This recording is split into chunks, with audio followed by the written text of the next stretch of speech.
Hi, and welcome to the second part of our video lecture series on Module 3. In the previous video, we have discussed the coverage of the law, what lands are covered, and who are covered under the law. Right? Now, in this video, we will be starting off with the question, what does the phrase deemed owner mean? As we've said, this presidential decree number 27 operates as a basis for transfer of ownership, of land ownership from one person called the landowner to another called a beneficiary. Now, under this decree, under this law, the the tenant farmer, the covered tenant farmer of a covered land is considered as is deemed an owner of a family size farm, depending on the character, depending on whether the land is irrigated or not. The area will vary. All right, but very important for us to discuss and examine with more depth what this phrase deemed owner mean. As we pointed out in the end of the previous video, does it mean that those tenant farmers, covered tenant farmers in covered lands, are automatically the owners of a family sized farms in that land holding, or does it mean some other things? Right? Because the literal meaning might be misleading, might mean to some that it's an automatic uh, conferment of ownership, and therefore that's in violation of the law because there's no payment of just compensation yet, but there is already a deprivation of land, deprivation of private property. That's in fact one of the arguments of the petitioners in the case of association versus small landowners, right? So it's important for us to know with accuracy what does this phrase mean, and how does the court construe this deemed owner phrase, all right, under PD 27.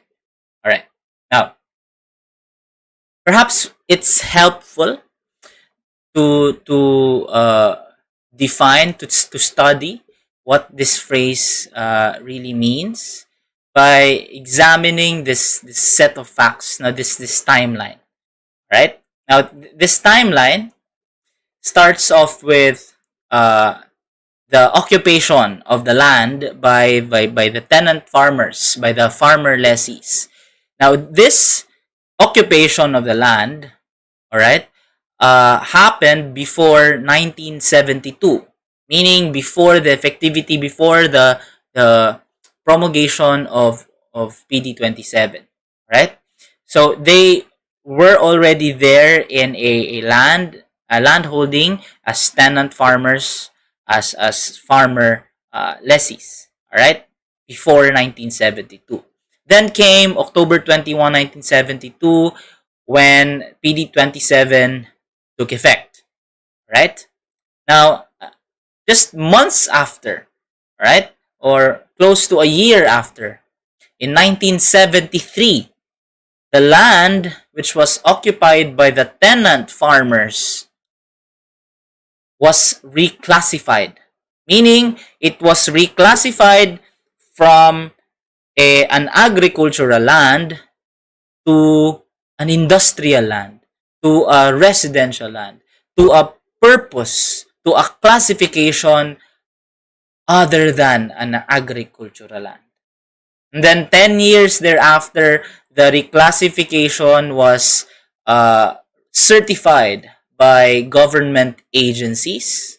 But then, Despite the reclassification in 1973 and the certification of that reclassification in 1983, right? The land covered by the land occupied by the tenants, by the farmers, were subject to the provisions of of PD 27. It was subject to the Operation Land Transfer. In fact, in 1988, emancipation patents were issued. Now, we will be discussing what emancipation patents are. But here, no, in 1988, this just means that uh, the lands were transferred from the landowner to the farmers, to the tenant farmers who occupied that subject land in 1972. And so, after the issuance of the emancipation patents, of course, the tenant farmers wanted to formalize everything and register it with the Register of Deeds, right? But then, before they were able to do so, the issuance of the emancipation patents, the regularity of the issuance thereof was questioned. All right, it's questioned on the ground that the emancipation patents are null and void, having been improperly issued, since the land subject of the emancipation patents is no longer covered by PD 27, since in 1973 it was reclassified. All right, and even in 1983 the reclassification was certified by mga pertinent government agencies. All right, now how does this timeline help us in our understanding? How does this timeline introduce us to this to the construction of the phrase deemed owner? Because if the phrase deemed owner is construed as an automatic conferment of ownership rights, no?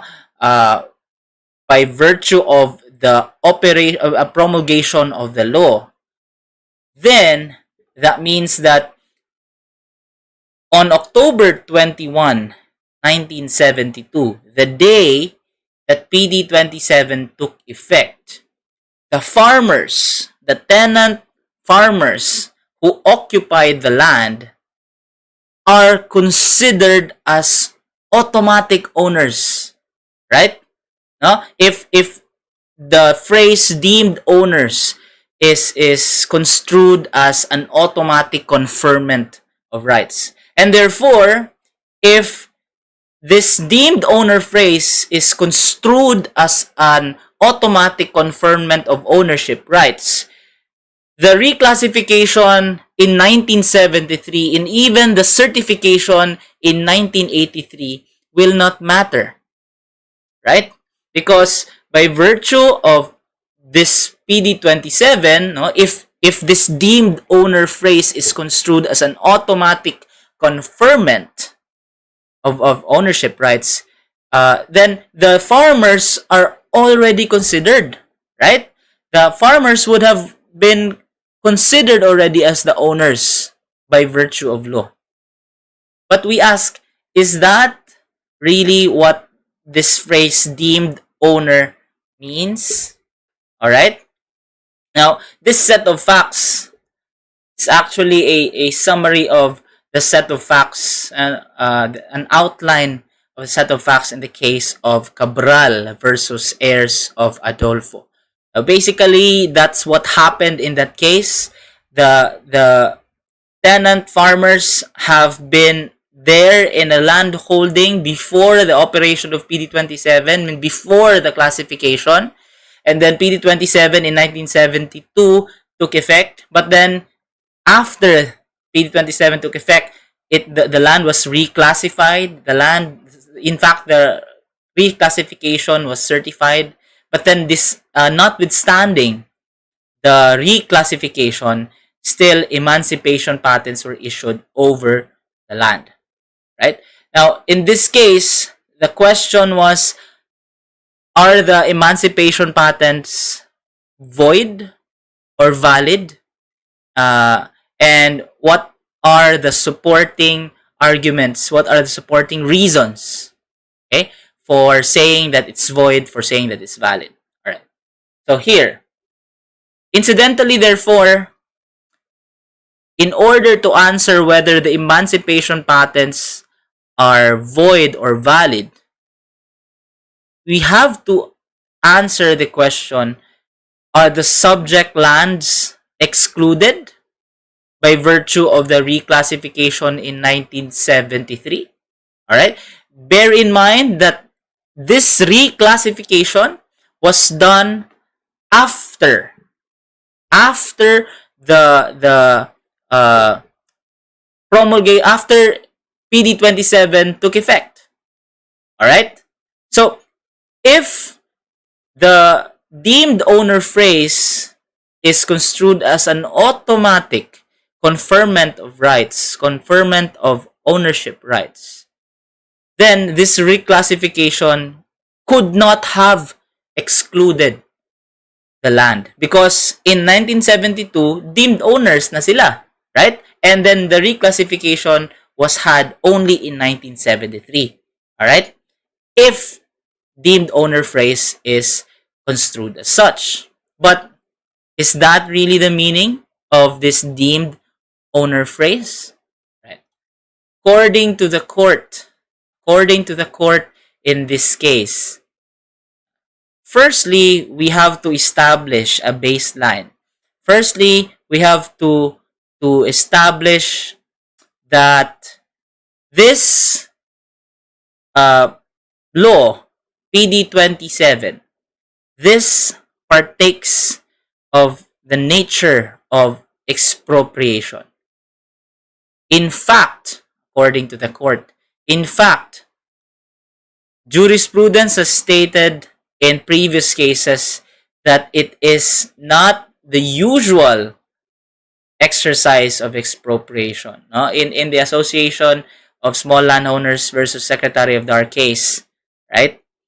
It said that it's not the usual, but an extraordinary method of expropriation, an extraordinary method of expropriating private property. And according to the court, the implication of this extraordinary method of expropriation is not just on in the forms of just compensation, no, but also it has an implication as to how the provisions should be construed. All right? And since here there is an act of the state through the government of taking private property, and this taking, in fact, partakes of an extraordinary method of that exercise of power, then therefore, the laws, the provisions of the laws that sanction this kind of exercise of governmental power must be strictly construed. All right? Must be strictly construed against the government. Strictly construed against the government, and then liberally in favor of the citizen. Specifically, the citizen affected here being the landowner. Now, what's the implication? What is the implication if the provisions of PD 27 are strictly construed? No? What is the implication if the provisions of PD 27, including that deemed owner phrase, right, are strictly construed? Right. According to the court, the lands are excluded from the coverage of PD 27 by virtue of that strict construction of the provisions of PD 27, including the deemed owner phrase. Okay? There are 5 reasons provided, short, ano lang, brief lang ni siya mga descriptions of the reasons. But one of the reasons, according to the court, number 1, the classification, the reclassification by the government agencies were done not just by one agency but several agencies. All right, it was done first in 1973 and then certified in 1983. That means these are findings of administrative agencies who have expertise on the matter, and therefore the court, no, and this is more of a discussion in administrative law, which says that those mga findings of government agencies with expertise on a particular matter will carry weight to the court. In fact, the court will recognize these so long as there are no countervailing evidence showing abuse of the discretion. The court will say we will not disturb those findings, and that principle was applied by the court in this case. No, that's more of the administrative law discussion. But more importantly, according to the court here, the lands were excluded from the coverage of PD 27 by virtue of the reclassification in 1973 as certified in 1983, because the deemed owner phrase under PD 27 does not mean automatic ownership. Alright? According to the court, when the law states that the tenant farmers in these covered lands are deemed owners, the law does not say they are automatically the owners. Alright? At best, they are considered as eligible beneficiaries. Alright? They are considered as qualified beneficiaries who do not have real rights yet on the land, on the covered land, who do not have ownership rights yet. At best, they have inchoate rights. Right? I'm sure you've discussed this in your persons and family relations. Right? This notion of inchoate rights. No, it's a right that will exist, that is there recognized in the law, but cannot yet be enforced, cannot yet be claimed, because some conditions, some requirements, some requisites have not yet been complied with or fulfilled. All right. So here, according to the court, this deemed owner phrase must be construed strictly against the government and liberally in favor of the citizens affected, liberally in favor of the landowners, right? Such that even though it says deemed owners, okay, this law does not mean automatic conferment of ownership. At best, it merely identifies mga qualified beneficiaries and it merely grants them inchoate rights. Meaning, these rights are there, these rights are recognized, but they cannot yet be exercised, they cannot yet be enjoyed pending the compliance, pending the happening of some conditions and requirements. Alright? Alright? And therefore, according to the court, because this phrase deemed owner does not mean automatic ownership. And therefore, there has to be compliance with the conditions. Between the fact of coverage, between the promulgation of the law, okay, and the actual transfer of the land, all right, between that window, okay, reclassification may still operate to exclude the land from the law. All right? According to the court, because there is no ownership conferred yet, because the landowners are still the owners under the law. All right? Reclassification between that coverage and until the final transfer. All right?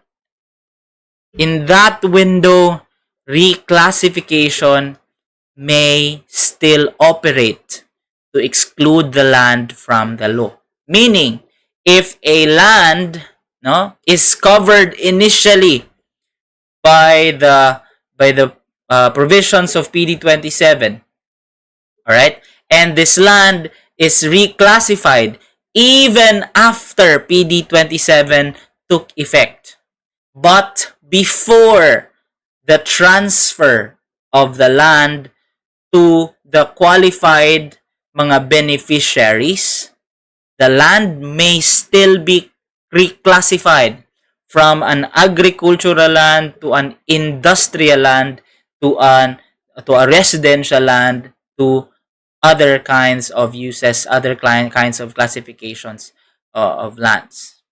All right? Now, that's unfair, attorney. Yes, it does seem unfair, really, and it does become, if we try to think about it, it does become a loophole, right? That is the reason why reclassification have been addressed in RA 6657 and its amendatory laws. No, there are now rules, mga principles with regard to reclassification under RA 6657. But before all those rules, before the principles and the framework on reclassification under RA 6657, the prevailing rule was that since there's no ownership, since there's no transfer of ownership yet, then the owner may validly reclassify the land from agricultural to other classifications. And that reclassification may operate to exclude the land from the coverage of PD 27. Right? And therefore, because in this case, the fact of reclassification and the certification of the reclassification have been proven, all right? And because there have been no transfer yet, there have been no compliance with the procedure for transfer yet, then that reclassification operated to exclude the land from the coverage of PD 27. And we know, therefore, those mga emancipation patents which were issued on the land which is excluded from the provisions of PD 27 are therefore null and void. Null and void ang emancipation patents because emancipation patents under PD 27 must only be issued towards tenant farmers who are such in mga private agricultural lands which are primarily devoted to rice and corn, right? If the land is not anymore agricultural land, not anymore private agricultural land, then the provisions of PD 27 no longer apply. And therefore, this emancipation patent has no more business in that specific land. In this case, according to the court, the emancipation patents, therefore, are null and void. But then the court proceeded further in saying that in any case, the tenants claiming to be tenant farmers, claiming to be eligible under the law, and claiming coverage. All right, very important principle also in this case. According to the court, they failed to prove coverage since they are the ones since they are the ones asserting a specific fact. Okay, they are the parties, therefore, who have the burden to prove that fact that they are asserting. In this case, they are asserting coverage, and therefore they needed to establish by evidence that all those elements of coverage that we have discussed are present in this case. In any case, according to the Supreme Court, you petitioners, you failed to show that this land is covered and that you are covered as mga qualified beneficiaries or eligible nga beneficiaries. For all these reasons, therefore, according to the court, the emancipation patents are null and void because they were issued on a landholding which is excluded from the coverage of PD 27. The core, very important and very relevant to our discussion specifically is the construction of the phrase deemed owners. I reiterate, I highlight the discussion on this phrase being that it's not an automatic conferment of ownership. No? At best, this phrase deemed owners is an identification of the eligible mga beneficiaries and the recognition of inchoate rights.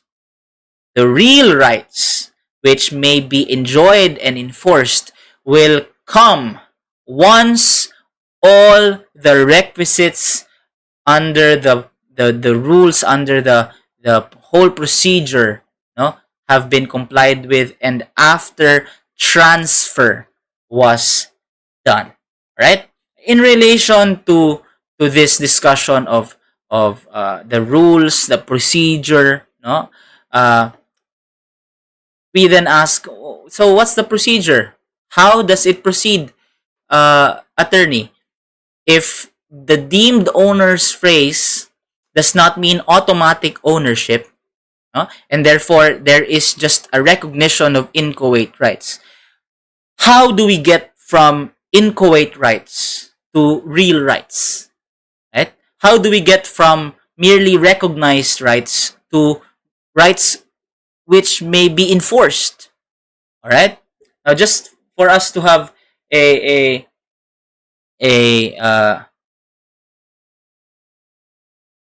general idea, we will not be dealing with the specifics of the whole procedure because there are too many mga technicalities. We don't want to be derailed by those technicalities. Let's just be satisfied with the knowledge of this general procedure. It's a flow chart, a very somehow straightforward chart as to the benefit. As to the procedure, the general procedure, uh, with regard to the transfer of ownership. All right. Now, it will have to start with firstly the identification of the land and the beneficiaries. All right, because this identification of the land and the beneficiaries will be the first opportunity for the government agencies to screen whether the land is no primarily whether the land is covered by the provisions of PD 27, so that in this stage the mga relevant government agencies will have to determine whether the land is a private agricultural land, and whether this land, private agricultural land, is primarily devoted to rice and corn, and whether there exists a share crop or lease tenancy arrangement in that area. All right? And having identified that, also identify sad ang mga beneficiaries, meaning ang mga tenant farmers who are there in the land covered. Of course, the law does not state boundaries, but it just makes common sense. It's just common sense, no, that there has to be first identification of boundaries before we try to uh, redistribute, to acquire, because on the ground it might not be the same, the the sizes of the land holdings, including the shape of the land holdings, will vary. In fact, there are varying mga shapes because of uh, previous na mga ownership, previous nga mga voluntary and involuntary nga mga dealings, such that the boundaries of the land covered must therefore be identified, and also in order for the government agencies to be able to identify, to be able to be certain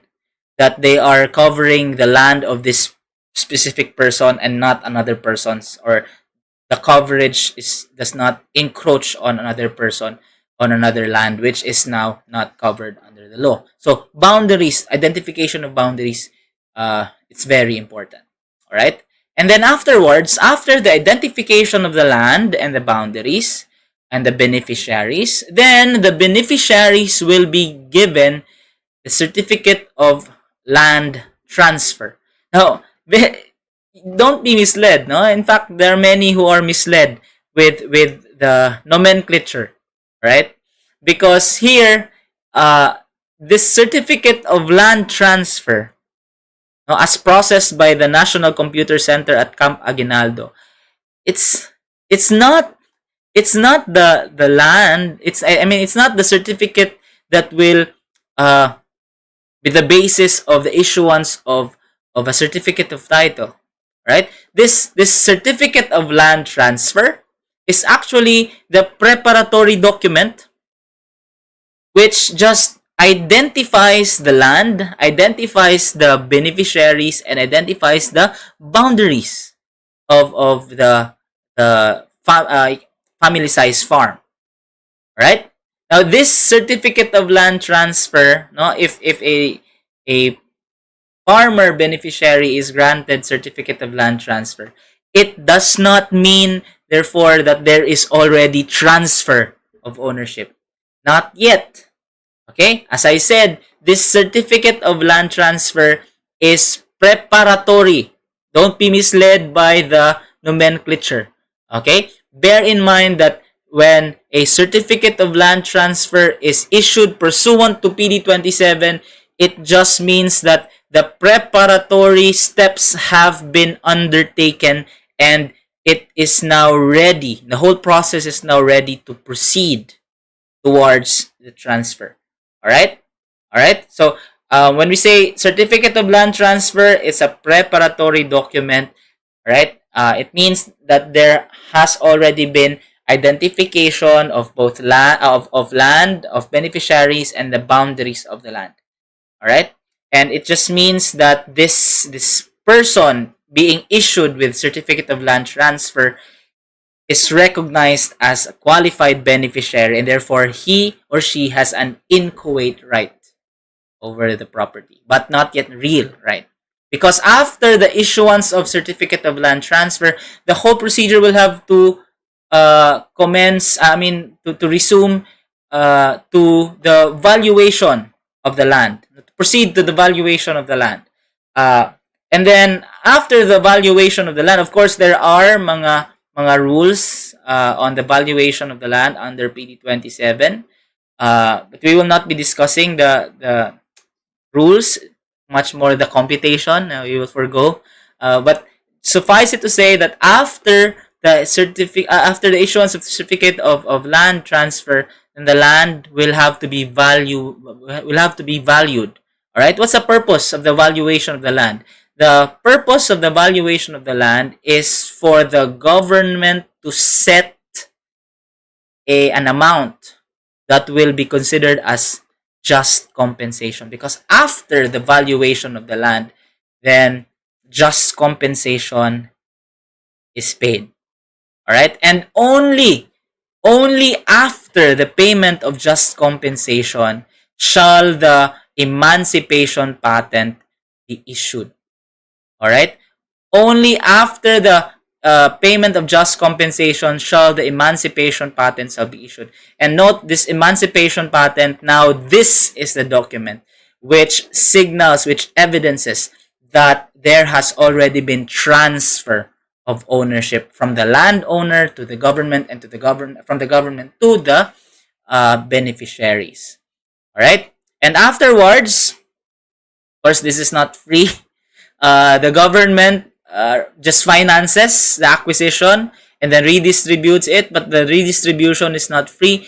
The beneficiary will have to pay to the government through the Land Bank of the Philippines. This is in the form of reimbursement, but the reimbursement is not done penny for penny, of course.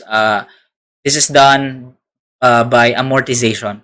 Amortization, so that the whole costs assessed to the beneficiary is spread out into a longer period of time, and because it's spread out, right? No, there is greater chances that the farmer beneficiary can pay the obligation, and not only just pay the obligation, but also set aside part of the income in the land for his or her na mga personal and family mga obligations. All right, financial obligations. All right, so that's the whole general procedure. Now, applying the holding of the court, all right, in the case that we discussed, no, the from the time of identification up to the time of identification up to the time of the issuance of the emancipation patent, no, from between these two mga points in time, reclassification may still be done by the landowner. All right, and reclassification may operate to exclude the land holding from the operation of PD 27. All right, this seems unfair, and this appears to be a loophole. But yeah, this is the reason why, again, I will say, this is the reason why within the framework of RA 6657, the matter of reclassification, the matter of conversion is dealt with more seriously. And there are rules that are to be followed, in fact recognized by the court in some cases. All right, so after having learned the meaning of this phrase, deemed owners under PD 27, now we are ready to discuss what are the important documents. In fact, we have already alluded and mentioned these important documents, no? Kaning certificate of land transfer and emancipation patent. Now, in this portion of the discussion, we will be doing a somehow a comparison lang, brief lang a comparison on the certificate of land transfer and emancipation patent. Okay, we will do this in our next video, and then so see you there. Thank you.